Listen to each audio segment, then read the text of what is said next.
speak up in Korea.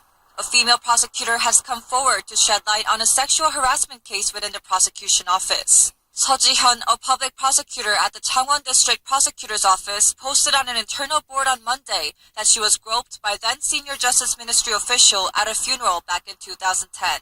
She demanded an apology from the alleged offender, who was revealed to be An Tae-gun, but she was instead transferred to an unwanted post in 2015 after being given a disciplinary warning for a lack of performance.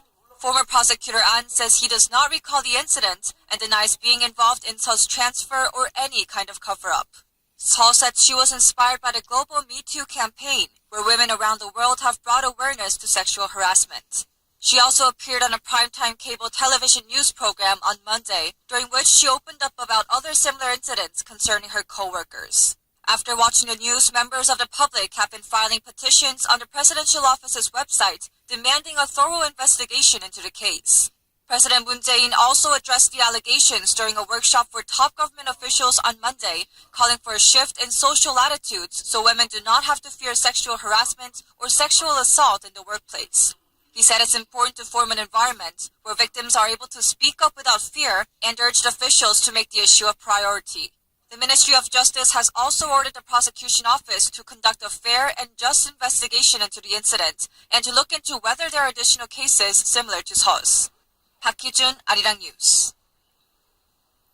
Now, Korea's tech giant Samsung Electronics has outdone itself yet again, with its fourth quarter profits from 2017 up 64% on year. This on the back of huge profits from its semiconductor division. Cha Sang-mi with more.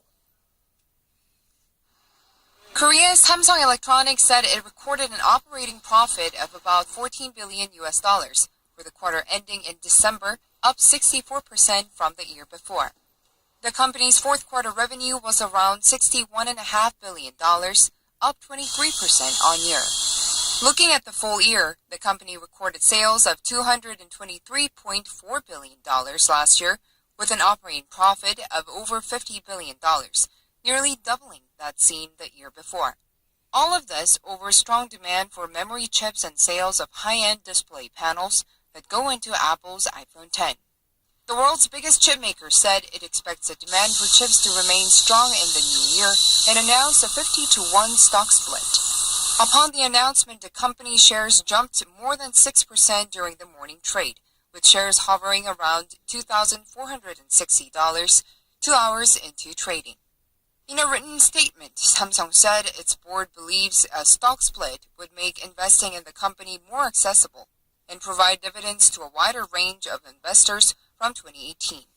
The company managed to increase the value of its shares by 41% last year, despite the leadership vacuum due to its heir apparent Lee Jae-yong's imprisonment related to the corruption scandal surrounding former President Park Geun-hye. Cha Sang-mi, Arirang News. Ding ding.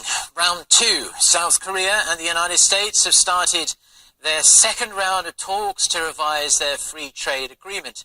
The meeting, which kicked off around 3 hours ago here in Seoul, comes amid rising tensions between the two countries over Washington's safeguard measures on South Korean washing machines and solar panels. Kim Hye-sung with the details. A second round of talks to revise the Korea-U.S. Free Trade Agreement. Negotiators from South Korea and the U.S., represented by Yoo Myung-hee, Director General for South Korea's Trade Ministry's Trade Policy Bureau, and our U.S. counterpart, Assistant Trade Representative Michael Beeman, kicked off their 2-day meeting in Seoul. Before entering the talks, Yoo said she'll focus on maximizing Korea's national interest, and the two sides will discuss details on topics raised during the first round of talks in Washington. During the initial meeting in early January, Seoul raised issues with the investor-state dispute settlement cause and ways to protect its agricultural industry, while the U.S. presented proposals to improve its auto exports and lift trade barriers. As of 2017, Korea's trade surplus with the U.S. was about $18 billion, with car exports accounting for over 70% of the surplus. At the same time, South Korea is expected to raise the issue of Washington's safeguard measures. A week ago, the Trump administration imposed tariffs on foreign residential washing machines and solar cells, including those from South Korea, saying they hurt U.S. local industry. The safeguard measure, which was imposed for the first time against Korea in 16 years, would lead to tariffs of up to 50% on imported washing machines, and a 30% tariff will be applied on imported solar panels after the first 2.5 gigawatts in the first year. Calling the move excessive, South Korea has filed a complaint with the World Trade Organization. 김혜성, 아리랑 뉴스. Now for a moment you might want to set your alarm for. On January 31st, tonight, for us in Korea, half of the Earth, so that includes parts of Western Northern America, Asia, the Middle East, Russia and Australia, will experience a very special moment, a super blue blood moon. It will be the first time in decades that the world will witness a total lunar eclipse. Our Park So-yeon reports. On Wednesday night, skywatchers will be able to enjoy a special cosmic 3-for-1 deal, a super blue blood moon. Half the world will witness to not just one, but 3 uncommon events: a lunar eclipse, a supermoon, and a blue moon. Individually, the 3 aren't that rare, but the last time all 3 occurred at the same time, a celestial trifecta, was 35 years ago. The super blue blood moon combines a supermoon, which is a full moon that is closest to Earth, a blue moon, the second full moon of the month, and a lunar eclipse, a phenomenon that occurs when the Earth casts a shadow over the moon.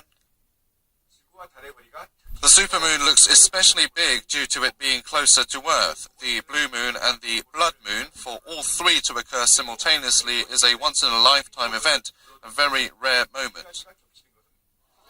In South Korea, you can catch the show from 8:48 p.m. when the moon enters the darkest part of the Earth's shadow, the umbra, during the period of the partial eclipse. From 9:51 p.m. to 11:08, the moon will turn a deep shade of dark red when it undergoes a totality, the period when the moon is totally covered, or the total eclipse. The rest of the visible eclipse will end at 12:11 a.m. on February 1st. The whole process will last as long as an hour and 12 minutes depending on your location.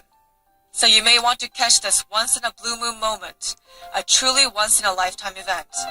Park So-yeon, 아리랑 뉴스. Now, the man who was widely rumored to be the next US ambassador to South Korea is not going to get the nod after all. The White House has confirmed that Victor Cha will not be considered for the position that has been vacant for months on end now. The Washington Post says Cha, who served as the Director for Asian Affairs on the White House National Security Council during the George W. Bush administration, was dropped over his disagreement with the Trump administration's considerations of a limited military strike on North Korea. It's thought he also didn't see eye to eye with the president on his threats to terminate the South Korea-US FTA. The lack of a top US diplomat in Seoul for so long